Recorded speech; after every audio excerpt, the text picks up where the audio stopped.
And no longer does it rest on the bottom. No longer is it comfortable. No, now something's happened. Now there's an agitation. They've forgotten that to be the people of God means you're uncomfortable in the world. They had forgotten that to be the people of God means that you're uncomfortable in Egypt. They had forgotten that to be the people of God means that you're unique and different. You're not like the rest. You don't serve sin happily. Moses had learned that lesson. Yeah, they said, well, you've put a sword in their hand, but this is not new. They're just deluded. They're just blinded by their comfort. Oh, goodness. I think this is a sermon for America, for American Christians. We're so blinded by our comfort that we don't even know how much like the world we've become. We don't even know. We are so melded into the cultural scene of America that nothing really bothers us any longer.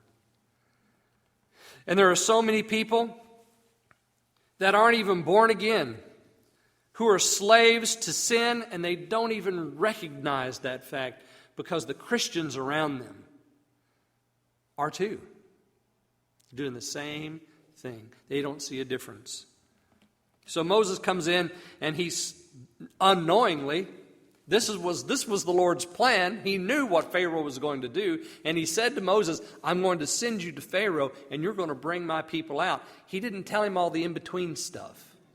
He just said, you're going to Pharaoh and you're going to bring my people out. So here's the beginning and the end of the commission, right?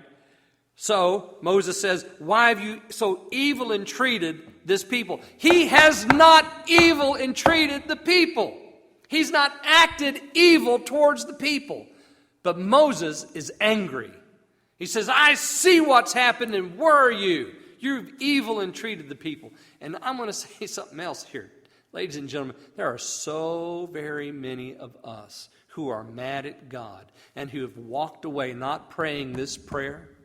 We have walked away because we have had unspoken expectations about what we thought He should do. And when He didn't do what we thought He should do, guess what? We said, well, phooey on that. I'll just do it however I want. Because what kind of a God does X, Y, or Z? You name whatever it is that made you mad. And you walked away. At least Moses goes and finds a closet and says, let's talk this out because you've messed up. This is what he says to God. Why have you acted in such an evil way towards this people? You messed up. And you know what? It's okay to say to God, you've messed up. It's just a matter of fact that we don't understand everything that we say that to Him. But some people are so hurt. And I think that's why some people don't sing in church, I think that's why some people never have a smile on their face when we talk about the Word of God. I think that's why some people just don't enjoy. And I'm an introvert. I get it. I don't want to go bouncing around and dancing down the aisles. I get that. But listen, there should be some joy in your heart. And I think what happens is we let our anger with God and our disappointment with Him steal our joy. We let it rob us. Pull out from us that essential portion of worship. And when we go to worship, we're thinking, why am I even here? I mean, inside, we don't say that out loud. Because then people would wonder why we're there too. But we say that to ourselves, why am I even here? Because I don't like Him.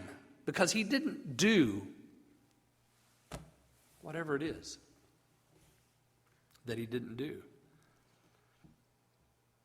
This is so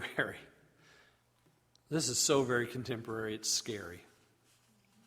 Lord, why have you acted so evilly, in such an evil manner towards your people, or towards this people? Notice that too. Moses uses that term twice, 3 times in this passage. This people. He doesn't even call them your people or my people. He just says this people, pointing in his mind to the Hebrews. Because that was the idea. You're going to bring them out So Moses knew the plan. Second question, why is it that thou hast sent me? In the Hebrew, it says, I like my translation here. I'm going to give you my translation. Why this? Why this that you've sent me? Why this? Go back to Exodus 3:10. You'll see the commission there. We mentioned that, I think we read that last week. Oh yeah, we did. This is that beautiful commission that the Lord gave to Moses in that first prayer that he prayed. He says, come now, therefore, and I will send thee unto Pharaoh, that thou mayest bring forth my people, the children of Israel, out of Egypt. Come now, therefore, and I will send thee to Pharaoh, and you will bring my people out of Egypt. So that was the commission.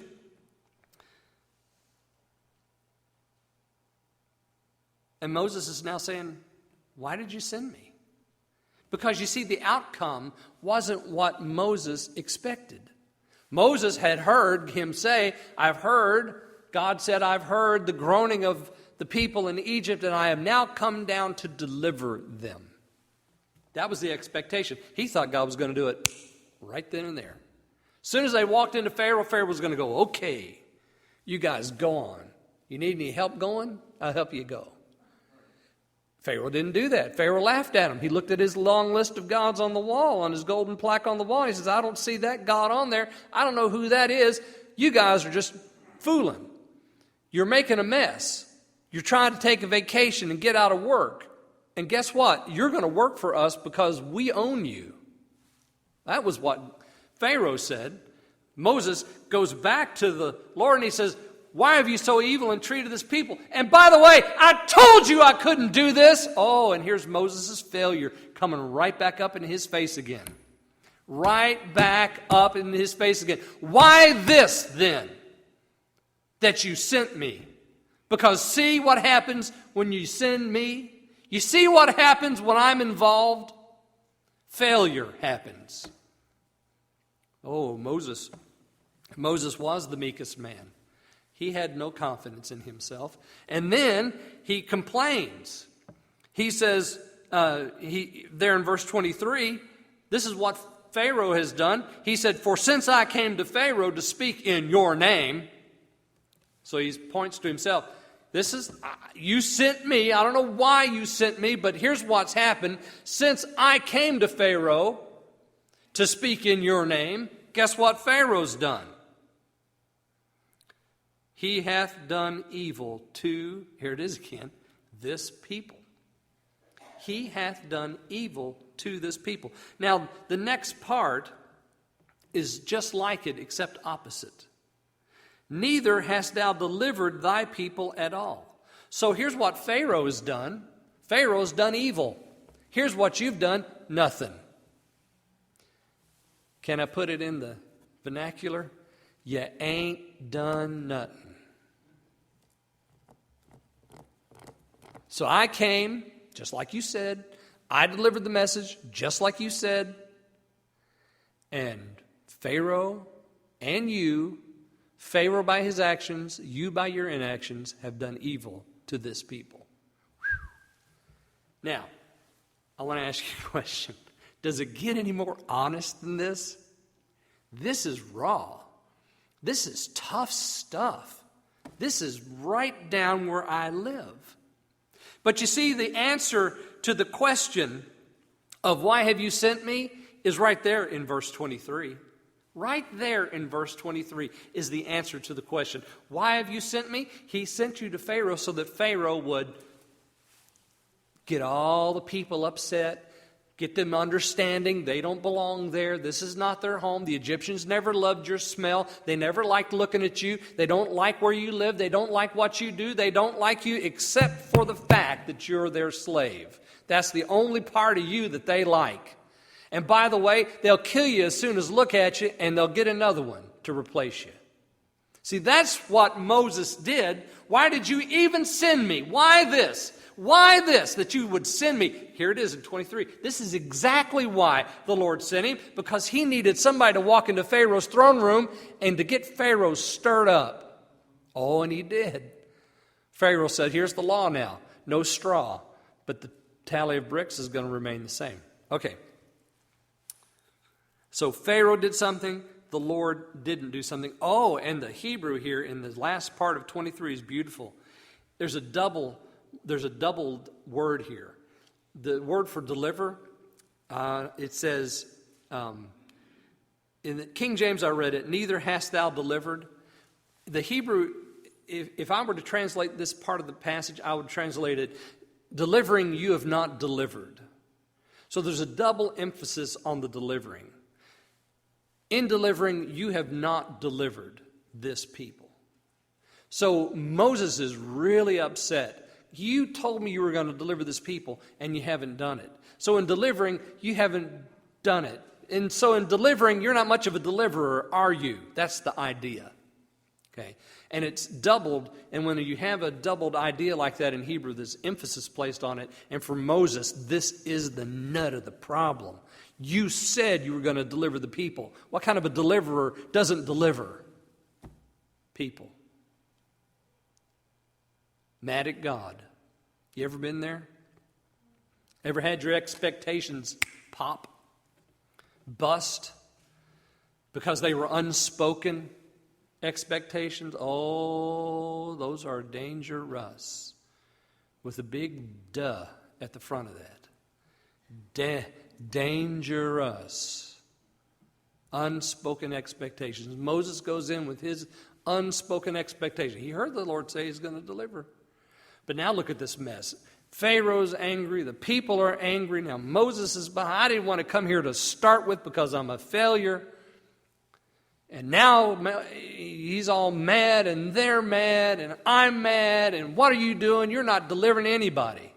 In delivering, you're not much of a deliverer, are you? Whew. Tough. But then we have the Lord. Thank God Moses' prayer comes to an end. Because I don't know if I could stand a whole lot more of it. And it's not much, is it? I mean, it's only 2 verses, 22 and 23. But ooh-wee, you talk about rich and dense. You can't eat much of this one. But the Lord pops in, verse 1. Moses is wherever Moses is, and he's returned to the Lord. He's found a hiding place. He's found a secret spot. He's found his closet, and he's closed the door, and it's just he and God, and he's dealing the punches out. Why are you this way? Why have you done this? Why have you so evil and treated the people? You're not much of a deliverer, are you? Why have you even sinned me? Because look at the mess that's been made. And the Lord said to Moses, now shalt thou see what I will do to Pharaoh. What? Pharaoh? Who's talking about Pharaoh? The thing that's the problem here is you've not delivered your people, and they're in trouble. They're in trouble now. And the Lord's talking about Pharaoh? Now you will see what I will do to Pharaoh. The only part of the prayer that is addressed is about Pharaoh. Because you see, that's Moses' real job. That's his job. He is the intermediary. He and Aaron go in. Every plague, every sign is done before who? Pharaoh. Pharaoh's the one who turns the key. Pharaoh's the one that says no every time. Or Pharaoh's the one that says, go and treat the Lord for me and I'll let you go. And then they go back and he changes his mind and his heart gets harder and harder and harder. See, Moses and Pharaoh have this interchange and they're always locked in this exchange because that's what the Lord needs Moses to do. Moses doesn't understand that at this point. And the Lord says to Moses, now you're going to see what I'm going to do to Pharaoh. Now you're going to see what I'm going to do to Pharaoh. And here's the future. With a strong hand, he will let them go. With a strong hand, he shall drive them out of his land. That word to drive out is the same word that's used in other passages of the scriptures that means exile. He's going to cast them out. He's going to tell them, you get out right now. Don't you ever come back, and I don't care what you leave. You're not walking across that border into my land ever again. You are out of here forever. That's the idea of drive them out. It's that kind of emphasis. He will, with a strong hand, let them go. Oh, it's not just that. He will drive them out. He won't have anything more to do with them. God is going to make a division between the covenant people and between everyone else.